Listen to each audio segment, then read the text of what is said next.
Blanking. अब blanking process क्या है? Blanking is the operation of cutting a flat shape from sheet metal, the product punched out is called the blank. तो जो हम इसमें करेंगे, पंच करेंगे, उसका जो हमारे पास प्रोडक्ट निकलेगा उसको हम ब्लैंक कहेंगे, और उस ब्लैंक की प्रोसेस को ब्लैंकिंग बोलते हैं। ऐसे ब्लैंक को बनाना ब्लैंकिंग कहलाता है। अब इसमें देखिए हमारे पास जब हम फोर्स लगाते हैं, यहाँ पे मेटल है, जब फोर्स लगाएंगे तो ये वाला पार्ट बाहर आ गया, ठीक है। अब इसमें देखिए ये पूरी शीट थी, इसमें से ये चीज़ बाहर आ गई, इस प्रोडक्ट को हम कहेंगे ब्लैंक।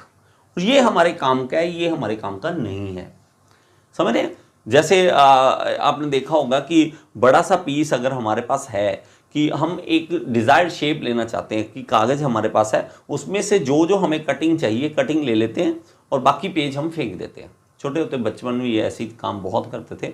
तो वो हमारे पास जो डिज़ायर्ड शेप हमने बाहर निकाल के रख ली, वो हमारे पास ब्लैंक, वो हमारे काम का, और जो बाकी है वो नहीं, वो स्क्रैप है हमारे पास। नेक्स्ट है हमारे पास पंचिंग और piercing. It is a cutting operation by which various shaped holes are made in the sheet metal. Punching is similar to blanking, except that in punching, the holes is the desired product, the material punched out from the hole being. तो अब इसको मैं समझा दूंगा। अब ये तो हो गया इंग्लिश की डेफिनेशन, क्योंकि बहुत बच्चे डेफिनेशन मांगते हैं तो उनके लिए डेफिनेशन है। अब हम समझते हैं कि उसमें और इसमें डिफरेंस क्या है। पंचिंग देखिए, पंचिंग या पियर्सिंग क्या है? जब हम देखिए प्रोडक्ट हमारे पास पूरा शीट मेटल ये था, इसमें से हमने ये वाला मेटल कट कर दिया, लेकिन हम डिज़ायर्ड जो हमारे पास चाहिए हमें प्रोडक्ट ये है, जो बाकी बीच में से निकाल के रखा है ना साइड, वो फेंक दिया, वो स्क्रैप है हमारा। चाहिए हमें बाहर वाला शेप। अब ये यहाँ पे पूरा कहीं यूज़ होना था, इसमें हमने होल निकाल के फेंक दिया, ये हमारे पास डिज़ायर्ड है। उसमें क्या था हमारे पास, वो जो कटिंग की थी, वो वाला कटिंग वाला पीस हमारे काम का था, समझ रहे हैं?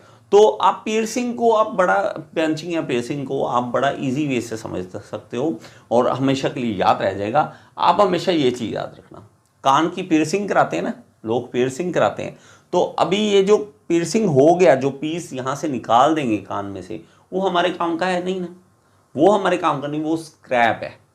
तो पियर्सिंग में आपने इस वीडियो को, इस फोटो को याद रखना है जब भी पियर्सिंग। और कई बार बच्चों को ये कन्फ्यूज़न रहती है ब्लैंकिंग और पियर्सिंग में, तो आप पियर्सिंग इससे याद रख सकते हो कि पियर्सिंग क्या होता है।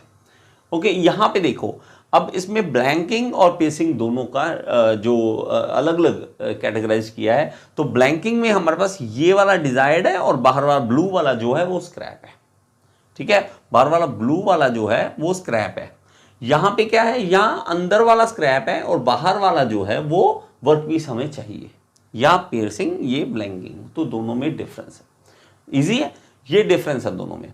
हेलो दोस्तों, क्या आप जूनियर इंजीनियर बनना चाहते हैं और पाना चाहते हैं सरकारी नौकरी, या किसी प्राइवेट कंपनी में इंटरव्यू क्लियर करना चाहते हैं? चाहे कोई भी एग्जाम हो, SSC JE, RRB JE, ISRO, NHPC, all state AE JE exam के लिए, सबके लिए एक ही कोर्स काफी है, all in one AE JE course. इस कोर्स में आपको मिलेंगी live classes, recordings, PDF notes, test जो आपको हेल्प करेंगे आपके एग्जाम को क्लियर करने में। इसके अलावा आपको जो भी डाउट्स है आप मेरे से डायरेक्टली पूछ सकते हैं। तो देर ना करें, आज ही ज्वाइन करें all in one AE JE course को।